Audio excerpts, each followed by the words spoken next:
ଆଜିର ଅନୁଚିନ୍ତାକୁ ଆପଣମାନଙ୍କୁ ସ୍ୱାଗତ।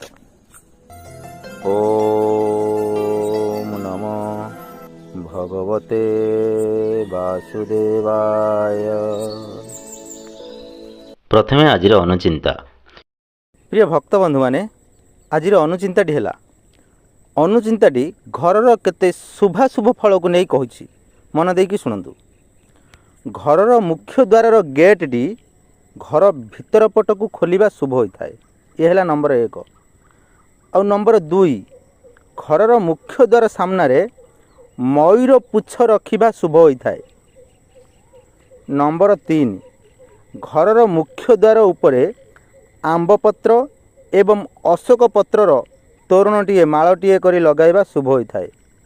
ନମ୍ବର 4,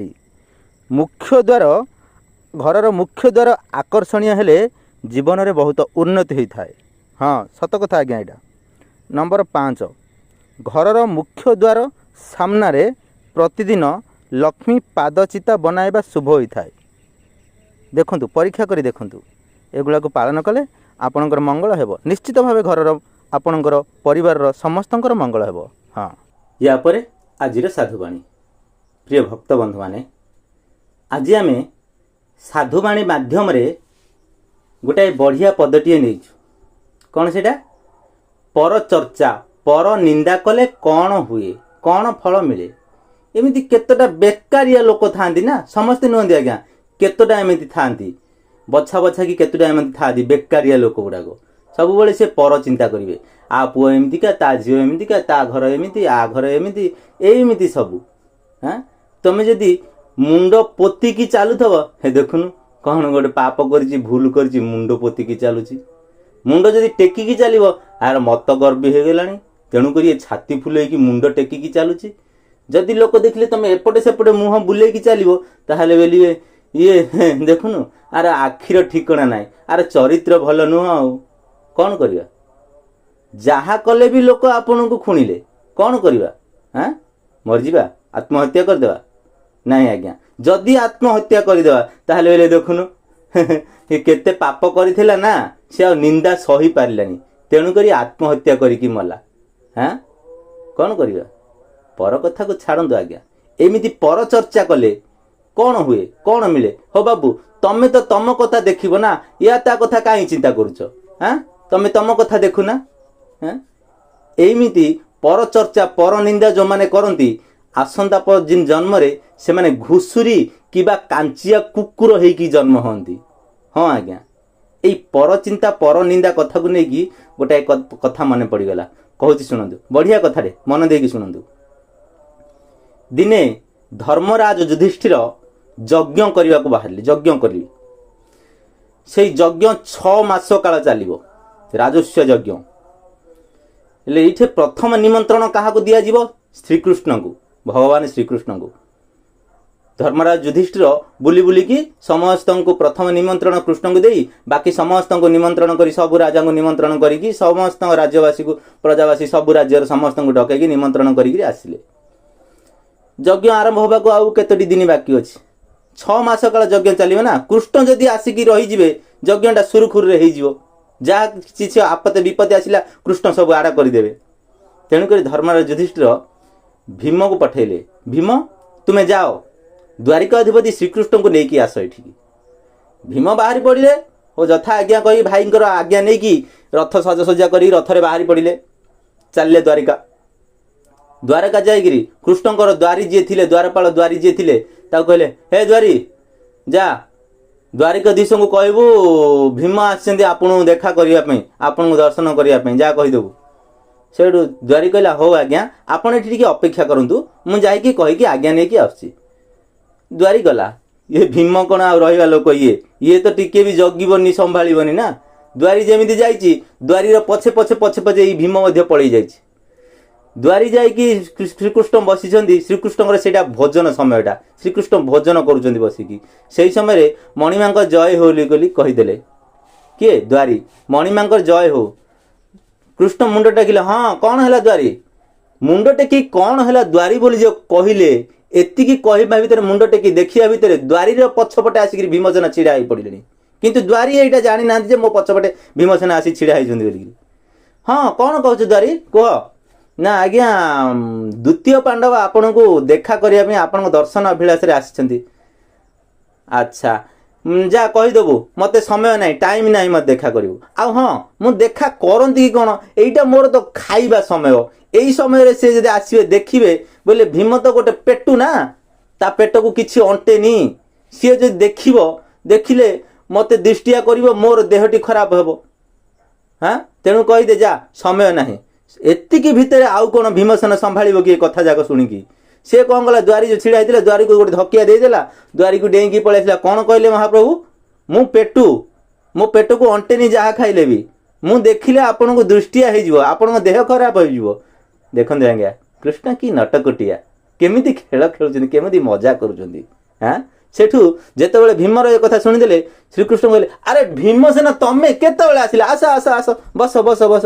ना नाई महाप्रभु बसिया समय नाई ना कौन है ना बड़ भाई आदेश करिसेंति यज्ञ चली यज्ञ को आपण प्रथम जाइकी ग्रहण करिए प्रथम अतिथि हे आपण सेठी जाई रहिबे 6 मास यज्ञ कार्य चलिबो आपण 6 मास पर्यंत सेठी रहिबे ना ओ एई कथा हो ठीक अछि जिबा रहिबा 6 मास रही जिबा असुविधा कौन ना हाँ आपण तो जीवे जीवे आपण राज्यवासी मध्य समस्ते जीवे ना हो ठीक अच्छी ए प्रजा गले द्वारी गले द्वारी आमर ढेंडुरा वाला कही दियो सी राज्य सारा ढेंडुरा देदेव समस्ते जाइए हस्तिनापुर रे रहिबे यज्ञ हम एतिकी हो गला तापर भीम कहले महाप्रभु केतले जीवा ना काली जीवा हो ठीक अच्छी काली जीवा बोली कहले से दिन रात्र घड़क भीम शोले भीम को राति निज ना राति पाइले से श्रीकृष्ण को धरिकी जीव भीम भूलाटा ना भूला मनटा सी भूली जीव सी किसी जानी पारिबनी आउ सकाळे कौन है किस है सी आउ किसी जानी पारिबनी ना से भीम को राति सारा निद नहीं ताकू आउ सी राति सारा चेईकी अच्छी जेमिति प्रभात होईची सेमिति श्रीकृष्ण बाहरिबे हस्तिनापुर जीवाई भीम तर तर होईकी गाधुआ पाधुआ स्नान तर्पण सारिकी रथ साजसज्जा करिकी बसिछि श्रीकृष्ण बाहरी पड़े से कौन गले पाटटा पिंधिथिले आउ थे पाटटा को खोलीदेले पुणी पाटटी भल भाव में पिंधिले मुकुटटा पिंधिथिले भल भाव में पुणी मुकुटटा को ओल्हेदेले एपटे सेपटे देखिले पुणी मुकुटटा को साजसज्जा कले पुणी मुकुटटा पिंधिले भीमर आउ अपेक्षा करिवारे धैर्य नहीं से कौन कहूँ प्रभु पाटटा तो पिंधिथिले पाटटा को पुणी खोलिले पुणी कहीं पिंधिले पुणी मुकुटटा तो पिंधिथिले मुकुटटा भलरे थिला पुणी ताको खोलिले पुणी आउ थे पिंधिले कहीं एमती कहूँ आ भीमसेन तुम्हें जान तुम्हें कौन जान तुम बसुना मोर टाइम हेले मुझे जीवनी एठी भीमसेन जानी पकईला जे प्रभु क्या अपेक्षा कर अपेक्षा कर शुणु से द्वारकार जड़े बुढ़ी थिला मालुणी बुढ़ी सी बड़ कलिहा बुढ़ीटी कृष्ण को सी केबे भल पाएनी कृष्णकर सदा सर्वदा से निंदा करे कृष्ण को सी घृणा करे से बुढ़ीर गोटे बोहू थिला नुआ बोहू सी कृष्ण भक्त कृष्णकर भाव कृष्णकर ता मनरे कृष्णकर भाव एते मात्रा प्रभावित करी से कृष्ण को दिने भी दर्शन न कले रही पारेनी से सदा सर्वदा सबु बेले उठिले आग स्नान तर्पण सारी पद्म पोखरी को जाई गोटे पद्म फूल आनी श्रीकृष्ण को देई तांकर दर्शन करिकी घर को जाए जेतेबेले शुणीदेला जे श्रीकृष्ण जाउछंती हेरी हस्तिनापुर 6 मास पई सेतेबेले से मालुणी बुढ़ीर बोहू भाविला प्रभु तो 6 मास पर्यंत पलैबे 6 मास जे आ देखा हो पारिबनी प्रभु सहित मु क्या दर्शन करी क्या मुंडिया मारी हाँ से ना जाए आज जहाँ 6 मास गोटे दिन रे गोटे माला करदेवी प्रभु को मुझे गोटे माला देदेवी फूल माला से कौन गला पद्म पोखरी भीतर पशिला अंटे पंकरे जाइकी पद्म पोखर पद्म फूल मन सब तोलिकी गोटा को गोटा गुंथी गुंथी गोटे सूतार माला कर दीदी धरिकी दौड़ी आसुची कृष्ण सब जानी पकई ना सी आसुची बोली तेणु करी बोली तार अपेक्षा रे ए जो मुकुट काढ़ुचंती पिंधुचंती पाटटा पिंधुचंती ओल्हौचंती पुणी पिंधुचंती एई सब नाटघाट चली एतिकी समय रे से बहुटी कलिया बुढ़ी रे जो मालुणी बुढ़ीर बहुटी दौड़ी दौड़ी आसुची हाथ रे दिव्य सुंदर पद्म फूलर मालटी धरिकी से दौड़ी दौड़ी आसुची कृष्ण देखीदे खंडे दूर आसुची हाथ रे ठारिले अरे शीघ्र आसे आसे अरे तू आसी बोली पूरा मु केते बड़ अपेक्षा करिकी अछि हाँ आसे से आसिला कृष्ण बेकर मालटी पकईदेला पकई देकी से कृष्ण को मुंडिया मारी दर्शन करिकी से ता घर को चलिला ଏତିକି ବେଳେ କଳିହା ବୁଢ଼ୀ ମାଲୁଣୀ ବୁଢ଼ୀ ଜଗିଛି ବୋହୂ ଆସିବ ଘରକୁ। ସେ କୃଷ୍ଣଙ୍କୁ ଦେଖା କରିବାକୁ ଦର୍ଶନ କରିବାକୁ ଯାଇଛି। ଆର ଅବସ୍ଥା କ'ଣ ହେଉଛି ଦେଖ। ବୁଢ଼ୀ ଗଲା, ହଁ ଆସିଲୁ, ସେଇ ନାଟହଟିଆ ନଟକୁଟିଆ ଲମ୍ପଟିଆ ତାକୁ ଦର୍ଶନ କରିବାକୁ ଯାଉଥିଲୁ? ଆରେ ସିଏ କ'ଣ ନ କରିଛି କହିଲୁ? ସିଏ ଗୋଟେ ଭଲ ମଣିଷ ନୁହେଁ, ସିଏ ଖରାପ ଲୋକଟି। ସେ ଗୋପୀଙ୍କର ବସ୍ତ୍ର ଚୋରି କରି ନେଲା। ଆରେ ଗୋପୀମାନେ ନେଇ ଗାଧୋଉଥିଲେ, ତାଙ୍କ ବସ୍ତ୍ରଟା ସେ ଚୋରି କରି ନେଇଗଲା। ସେମାନେ କେମିତି ଆସିବେ?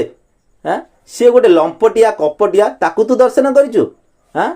ଏମିତି କଳି ଲାଗିବା ଭିତରେ ସେ ବୋହୂଟି ସେ ମନେ ମନେ ଭାବୁଛି, ଆରେ ସିଏ ତ ବୟୋଜ୍ୟେଷ୍ଠ ବୁଢ଼ୀ ମା ଲୋକ ନା, ତାକୁ ତ କିଛି କହି ହେବନି କି ସହି ମଧ୍ୟ ହେବନି। ତେଣୁ ଆଉ କିଛି କହିପାରୁନି, ଥିର କିନି ଅଛି। ଏତିକି ବେଳେ ପୁଅ ପଳେଇ ଆସିଲା।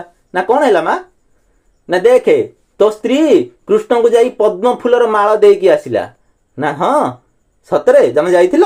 ନା ହଁ ସ୍ୱାମୀ ମୁଁ ଯାଇଥିଲି, ମହାପ୍ରଭୁଙ୍କୁ ଗୋଟେ ପଦ୍ମ ଫୁଲର ମାଳଟିଏ ଦେଇକି ଆସିଲି। ନା ହଉ ବଢ଼ିଆ, ଭଲ କଲ। ଏତେବେଳେ ମା ଆଉ ଟିକେ ରାଗିଗଲେ। ନା ହଁ ଆଜିକାଲି ପରା ସବୁ ପୁଅ ସେମିତିକା, ମା ସମସ୍ତଙ୍କୁ ପିତା ଲାଗିଲାଣି। ସବୁ ପୁଅ ଗୁଡ଼ାକ ସବୁ ସ୍ତ୍ରୀ ବୋଲିଆ ହେଇଗଲେଣି। ଆରେ ତାପରେ ପୁଅ କହିଲା, ଆରେ ମା ତୁ କାହିଁ ସେମିତି ହଉଛୁ? ଶ୍ରୀକୃଷ୍ଣଙ୍କୁ କାହିଁ ତୁ ନିନ୍ଦା କରୁଛୁ? ସେ ତୋର କ'ଣ ଦୋଷ କରିଥିଲେ? ଆରେ ମୋର ଦୋଷ ନ କଲେ କ'ଣ ହେଲା? ସେ କ'ଣ ଭୁଲ ନ କରୁଛି? କାହା ଘରେ ପଶି ଚୋରି କରୁଛି, କାହାର ଦହି ଖାଇଛି ଚୋରି କରି, କାହାର ଲବଣୀ ଖାଇଛି ଚୋରି କରି, ଗୋପୀଙ୍କର ବସ୍ତ୍ର ଚୋରି କରିଛି। ସେ କୋଉଟା ନ କରିଛି କହିଲୁ? ଗୋଟିଏ ଲୋକ ସେ କେତେଟା ନାରୀକୁ ବିବାହ କରିଛି ମତେ କହିଲୁ? ସେ କ'ଣ ଭଲ ଲୋକ? ଏତିକି ବେଳେ ପୁଅ କହୁଛି, ମା ତୁ କାହିଁ ସେମିତି ହଉଛୁ? କ'ଣ ହେଇଛି ତୋର? କାହିଁକି? ଚାଲ ସମସ୍ତେ ସେ ଦ୍ୱାରିକାଧିପତି ଆଦେଶ କରିଛନ୍ତି, ସମସ୍ତେ ହସ୍ତିନାପୁର ଯିବା। ନା ନା ନା ନା ହସ୍ତିନାପୁର ତା ନାଁ ଧରେ ନା, ମୁଁ ଶ୍ରୀକୃଷ୍ଣ ସେଠିକି ଯାଇଛି, ମୁଁ ସେଠିକି ଯିବିନି ଜମା। ନା କ'ଣ ହେଇଛି ମା? ଚାଲେ ସମସ୍ତଙ୍କୁ ଆଦେଶ କରିଛନ୍ତି ଯିବା, ଯଜ୍ଞ କରୁଛନ୍ତି ଯୁଧିଷ୍ଠିର ମହାରାଜା, ଦେଖିବା ଯଜ୍ଞ ଦର୍ଶନ କରିବା। ନା ନା ନା ମୁଁ ଯିବିନି। ବଡ଼ କଷ୍ଟରେ ବୁଢ଼ୀକି ଏ ପୁଅ ରାଜି କରେଇଲା। ବୁଢ଼ୀ କହିଲା, ହଁ ଯିବି ଯେ, କିନ୍ତୁ ଗୋଟେ ସର୍ତ୍ତ। ନା କ'ଣ? ଯୋଉଠି ଶ୍ରୀକୃଷ୍ଣ ଥିବ ସେ ଆଖପାଖ ମୁଁ ମାଡ଼ିବିନି, ଯଦି ମୁଁ ଯିବି। ସେତେବେଳେ କହିଲେ, ହଁ ହଉ ଯିବା, ଠିକ୍ ଅଛି, ତୋ କଥା ରହୁ। ଆଉ ତୁ କୃଷ୍ଣଙ୍କୁ ଦର୍ଶନ କରିବୁନି, ତୁ ରହିବୁ ଅନ୍ୟ ଅନ୍ୟ ଜାଗା ସବୁ ଦର୍ଶନ କରିବୁ, ଆମେ ବୁଲି ଚାଲି କରିବୁ ସବୁ ଦର୍ଶନ କରିବୁ। ନା ହଉ ଠିକ୍ ଅଛି। ଏତିକି ବେଳେ ଶଗଡ଼ ଗାଡ଼ି ସଜ କରାହେଲା। ଶଗଡ଼ ଗାଡ଼ିରେ ବସିବେ, ବସିକି ହସ୍ତିନାପୁର ଯିବେ। ଶଗଡ଼ ଗାଡ଼ିକି ଗଲାବେଳେ ମଧ୍ୟ ବୁଢ଼ୀ କେଚରେ କେଚରେ କେଚରେ କେଚରେ ହେଉଛି, ଇଏ କୃଷ୍ଣ ଯାଉଛି, ଇଏ ମୋତେ ସେଠିକି ନେଇଯାଉଛି, ସେ କୃଷ୍ଣ ପାଖକୁ ମୁଁ ଜମା ଯିବିନି। ସେ କୃଷ୍ଣଟା ଚୋରଟା, ସେଟା ଖଣ୍ଟଟା, ସେଟା ଟାଉଟରଟା, ସେ ଜଣେ ଲୋକ, ସେ କେତେଟା ସ୍ତ୍ରୀ ରଖିଛି। ଏମିତି ପାଟି କରୁ କରୁ କରୁ କରୁ ବୁଢ଼ୀର ଗୋଡ଼ଟି ଖସିଗଲା। ଯେତେବେଳେ ଶଗଡ଼ରେ ବାଡ଼େଇ ହେଇକି ମୁହଁଟି ଫାଟିଗଲା, ହାତଟି ମୋଡ଼ି ହେଇଗଲା, ଗୋଡ଼ ଗୁଡ଼ାକ ମାଡ଼ ହେଇଗଲା। ଏତିକି ବେଳେ ମା ହୋ ମରିଗଲ ବୋଲି ପୁଅ ମା ଯେତେବେଳେ ଲାଗିଲା, ପୁଅ କହିଲା, ମା ଦେଖି ଦେଖି ଧୀରେ ଧୀରେ, ଦେଖୁଛୁ ନା ପର ନିନ୍ଦା କଲେ ଏଗୁଡ଼ାକ ହୁଏ, ତୁ କାହିଁ ସେମିତି ତାଙ୍କୁ ନିନ୍ଦା କରୁଛୁ? ନାଇଁ ତୁ ଧୀରେ ରହ। ମତେ ମାଡ଼ ହେଇକିରି ମୋ ଆଣ୍ଠୁ ଗଣ୍ଠି ଛିଡ଼ିଲାଣି, ଇଏ କୃଷ୍ଣ କୃଷ୍ଣ କୃଷ୍ଣ କୃଷ୍ଣ କରି ଗୋଟେ ପାଲା ଲଗେଇଛି ଏଠି। ହଉ ହଉ ମା ହଉ, ମୁଁ ଚୁପ୍ ହେଇଯାଉ, ତୁ ଧୀରିକିନି ବସିଲୁ। ବୁଢ଼ୀ ମାର ହାତଟି ଧରେଇ ଦେଇକି ପୁଅ ବସେଇ ଦେଲା ଶଗଡ଼ ଗାଡ଼ିରେ। ତାପରେ ଆଗେ ସ୍ୱାମୀ ସ୍ତ୍ରୀ ବସିଲେ, ଚାଲିଲେ ହସ୍ତିନାପୁର। ହସ୍ତିନାପୁରରେ ଯୋଉ ଯାଇଛନ୍ତି ସବୁ ବାହାର ରାଜ୍ୟର ନଗରବାସୀ ମାନେ, ପ୍ରଜାମାନେ, ରଜାମାନେ ଯାଇ ସମସ୍ତଙ୍କ ପାଇଁ ରୁମ୍ ସବୁ କରାହେଇଛି, ଘର ଅଲଗା ଅଲଗା କରାହେଇଛି। ଆଙ୍କୁ ମଧ୍ୟ ଗୋଟେ କୁଟୀରଟିଏ ମିଳିଲା। ଆଗେ ସେଇ କୁଟୀରରେ ରହିଲେ। ତେଣେ ମାଆକୁ କହିଲେ, ମା ଚାଲ ଯିବା। ନା ନା ନା ମୁଁ ଯିବିନି, ସେ କୃଷ୍ଣ ସେଠି ଅଛି, ମୁଁ ଯିବିନି, ମୁଁ ଏଠି ବସିଛି, ତମେ ଯାଅ। ନା ହଉ ଠିକ୍ ଅଛି, ତୁମେ ଥାଅ, ଆମେ ବୁଲି ଚାଲିକି ଦେଖୁଛୁ। ନା ହଁ ତୁମେ ଯାଅ, ତୁମେ ଦି ଜଣ ଯାଅ, ମୁଁ ଯିବିନି। ଏତିକି ବେଳେ ତାଙ୍କେ ସ୍ୱାମୀ ସ୍ତ୍ରୀ ମାଲୁଣୀ ବୁଢ଼ୀର ପୁଅ ବୋହୂ ଯାଇଛନ୍ତି ବୁଲିବାକୁ।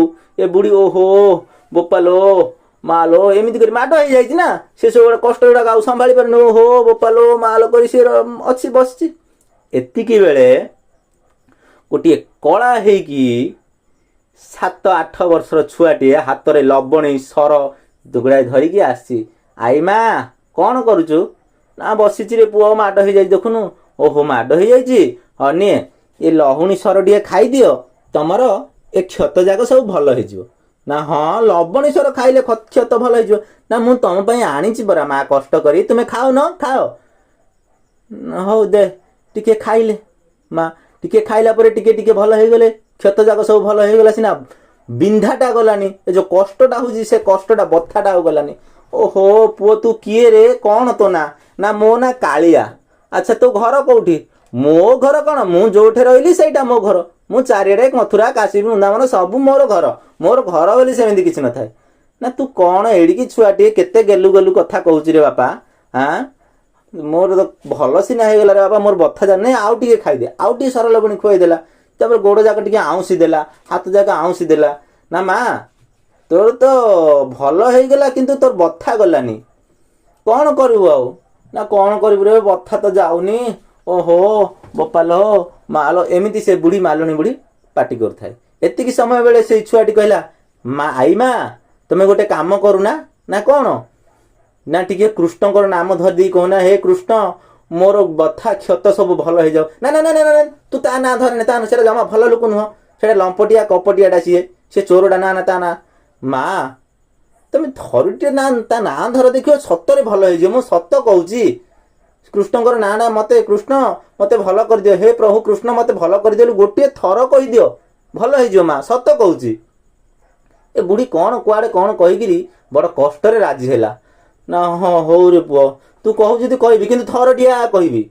आउ कह ना हाँ थरटिए कहीदियो बुढ़ी विस्तापी मन रे कहला हे कृष्ण मोर माड बथा सब भल हो जाओ मो क्षत बथा सब भल हो जाओ एमती कहला विस्तापी मन रे जेमिति कही बुढ़ी सब भल हो गला बुढ़ी ए छुआटी कहला हे पुओ तू कौन की जादू जानी रे की मंत्र जानी रे गोटे थर रे मोर सब भल हो गला हाँ एतिकी कहीकि से छोट छुआटी को अनेला बेले सेठी आउ से छुआटी नहीं सेठी स्वयं श्रीकृष्ण भगवान आविर्भाव हो जाइछन्ति तापर देखिदेला बुढ़ी बेले कहला ओहो ताहले तू ए सब नाटाहाट करिचु हाँ तू भाबिचु तू ए सब करी मोर मन किनी नबु मोर मन केही किनी नहीं पारिबेनी रे बापा हाँ बुझिलु मु तो तोर नाम दिने हेले धरिनी तथापि तू मते भल करदेलु हाँ मु तते घृणा करिछि केते अभिशाप देछि केते कौन कहिछि तते हाँ तथापि तू मते भल करदेलु